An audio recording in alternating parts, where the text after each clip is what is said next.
Hello friends, இன்றைக்கி நம்ம சேனலில் சர்க்கரைவள்ளி கிழங்கு கீரை எப்படி பரட்டுறது தான் பார்க்க போகிறோம். அதுவும் சைனீஸ் ஸ்டைலில் பரட்ட போகிறோம்.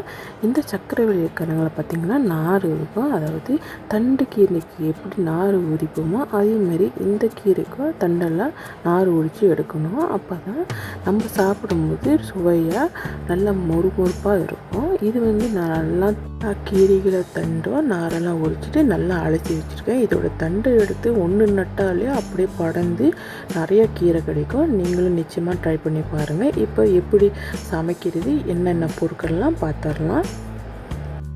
2 பல்லு பூண்டு, கொஞ்சோண்டு இறைச்சி பகுதியாக கோழி இறைச்சி ரெண்டையுமே இந்த மாதிரி சின்னதாக வெட்டி வச்சுக்கோங்க.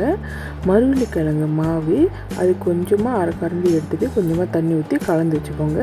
கொஞ்சோண்டு சூடான தண்ணி சட்டியில் தேவையான எண்ணெய் ஊற்றிட்டு பூண்டை சேர்த்துக்கோங்க. சேர்த்து விட்டுட்டு இந்த பூண்டு நிறம் மாறி வர வரைக்கும் நல்ல எண்ணெயிலே வதக்கிக்கோங்க. இப்போ பாருங்கள், பூண்டு நல்லா நிறம் மாறி வந்துடுச்சு. இதில் கோழி இறைச்சியும் சேர்த்து இதையும் நல்லா எண்ணெயிலே வதக்கிக்கோங்க. கோழி இறைச்சி அப்படியே ஒயிட் கலராக மாற வரைக்கும் நல்லா எண்ணெயிலே வதக்கிக்கோங்க. இப்போ பாருங்கள், நல்லா ஒயிட் கலரே சேஞ்ச் ஆகிடுச்சு. இப்போ கீரையை போட்டுருங்க. போட்டுட்டு இதை நல்லா கிண்டி விடுங்க.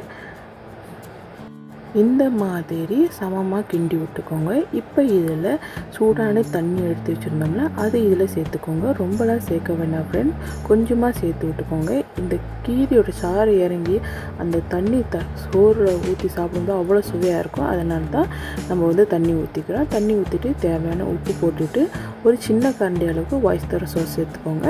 சேர்த்து விட்டுட்டு இது நல்லா கிண்டி விட்டிங்கன்னா அந்த கீரையோட சாரம் தண்ணி இருக்கும்ல கீரையில் அதுவும் நல்லா இறங்கி நல்லா ஒரு சமமாக வந்துடும். இப்போ இந்த நேரத்தில் நம்ம மருவள்ளிக்கிழங்கு மாவு தண்ணி கலந்து வச்சுருந்தோம்ல அது இதில் சேர்த்துக்கோங்க.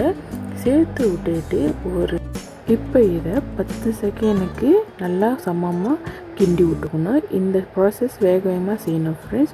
ரொம்ப கிண்டி விட்டோம்னா அது ஓவர் குக் ஆகிரும். அதாவது கீரை ஓவராக குக் ஆகிரும். இப்போ பாருங்கள், சாரெல்லாம் நல்லா திக்காகி வந்துடுச்சு. இப்போ மங்களை மாற்றி வச்சிடலாம். அவ்வளோதான் ஃப்ரெண்ட்ஸ், சூப்பரான சர்க்கரைவள்ளி கிழங்கு கீரை சைனீஸ் ஸ்டைலில் ரெடி ஆயிடுச்சு. இது சாப்பிட்றதுக்கு அவ்வளோ அருமையாக இருக்கும். இந்த கீரை பரட்டிட்டு அதோட சாறு சோறில் ஊற்றிட்டு முட்டை பொரிச்சோ இல்லை கோழி பொரிச்சோ இல்லை ஃபிஷ் பொரிச்சு கூட நீங்கள் சாப்பிட்டிங்கன்னா இந்த சிம்பிளான சாப்பாடு அவ்வளோ அருமையாக இருக்கும். நீங்களும் மிஸ் பண்ணிடாமல் ட்ரை பண்ணி பாருங்கள்.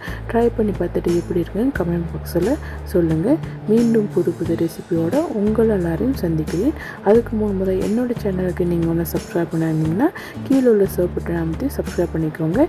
இந்த ரெசிபி உங்களுக்கும் பிடிச்சிங்கன்னா லைக் பண்ணுங்கள், ஷேர் பண்ணுங்கள், கமெண்ட் பண்ணுங்கள். மறக்காமல் என்னோடய சேனலுக்கு சப்ஸ்கிரைப் பண்ணிடுங்க.